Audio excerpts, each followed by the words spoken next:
Hi, and welcome to the Espresso English podcast, where you can improve your English in just a few minutes a day. My name is Shayna, and I'm the teacher at Espresso English. Make sure to visit the website espressoenglish.net, where you can get online courses and ebooks that will help you learn English even faster. Let's get started with today's lesson. If it rains this weekend, what will you do? If you were an animal, what kind would you be? If you'd been born 100 years ago, how would your life have been different? These are all examples of conditional sentences which describe a situation and its possible result. Conditionals are some of the trickiest sentence structures in English, but today I'll make them clear. In this lesson, you'll learn the 5 main types of conditionals and exactly how they work. And don't miss the bonus download. It's a free PDF with 50 different conditional sentences, so you can see many different examples of how to use them. Click on the link in the video description and enter your email address to get that free PDF sent to you right away. As I said, conditional sentences express a cause and effect relationship. If something happens, something else will happen. And different types of conditionals show whether the situation is real, possible, or imaginary. First, we have the zero conditional that talks about facts or things that are always true. If you heat water to 100 degrees Celsius, it boils. That's a fact. Next, we have the first conditional for real future possibilities. If it rains this weekend, we'll stay home. The second conditional deals with unreal or imaginary possibilities in the present. If I were rich, I'd travel the world. The third conditional talks about unreal or imaginary situations in the past. If I had studied, I would have passed the test. And finally, we have mixed conditionals with a past condition and a present result, or the opposite, a present condition and a past result. If I had gone to bed earlier last night, I wouldn't be so tired now. Let's learn how to form each type of conditional with some examples. Again, download the free lesson PDF for lots more. So, zero conditional. This one is used for facts, general truths, or laws of nature. The structure is if plus the present simple and the present simple in the result. If you heat ice, it melts. If you mix red and blue, you get purple. If I eat too much, I feel sick. That's something that always happens.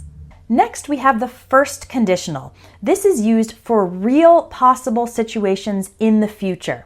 We form it by using if plus the present simple in the condition. We use the present simple even though we're actually talking about the future. And then the result, we have will or won't. For example, if it rains this weekend, we'll stay home. If you study hard tomorrow, you won't fail the test on Friday. If we leave in a few minutes, we'll arrive by noon. By the way, you can also reverse the two parts of the sentence. So you can say, we'll stay home if it rains this weekend. This is true for all the conditionals. Type 2 is the second conditional. This is used for imaginary, unlikely, or impossible situations in the present. So that's a question like, if you were an animal right now, what kind of animal would you be? That's clearly an impossible situation. For the structure, we use if plus the past simple in the condition. Again, even though we're talking about a present condition, we use if plus the past simple. And then in the result, we use would or wouldn't. For example, if I won the lottery, I'd move to Spain. I would move to Spain. If she lived closer, we'd see each other more often. If you were president, what would you change?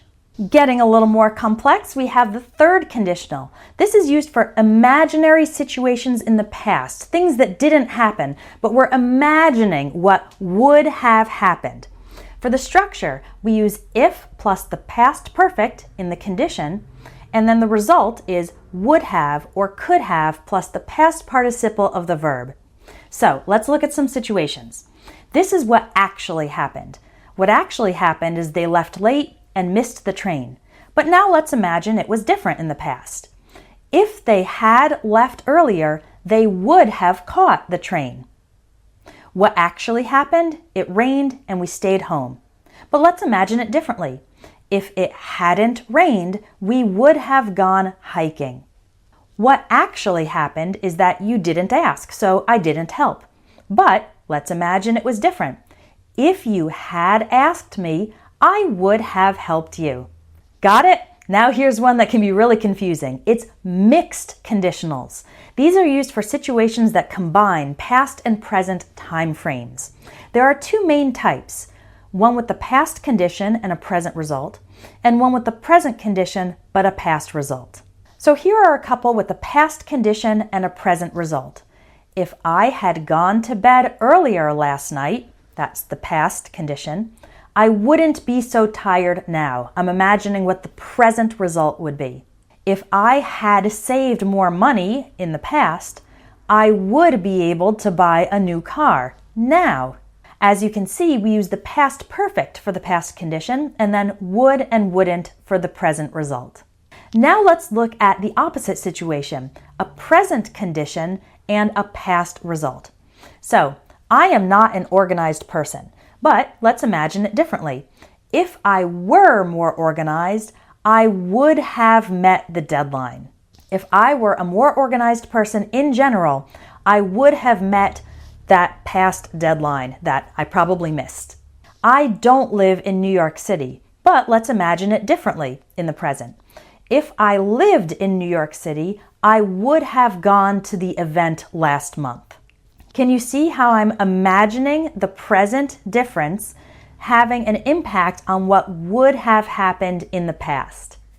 Conditionals can really make your head spin, but one of the best ways to master them is to see lots of examples and try to create your own conditionals of each type. The free lesson guide will definitely help you do that, so make sure to download it from the video description. Here's one more conditional for you. If you want to master the details of English grammar, then you will definitely benefit from my advanced grammar course. We go in depth into all the grammar topics that you must know for fluent English, and there are plenty of opportunities to practice and get feedback from our teaching team. I'll link to the advanced grammar course in the video description as well, and I'd love to see you inside. Thanks for joining me today, and I'll talk to you next time. If you want more great English lessons, visit espressoenglish.net, where you can sign up by email to receive a free ebook with 500 plus real English phrases.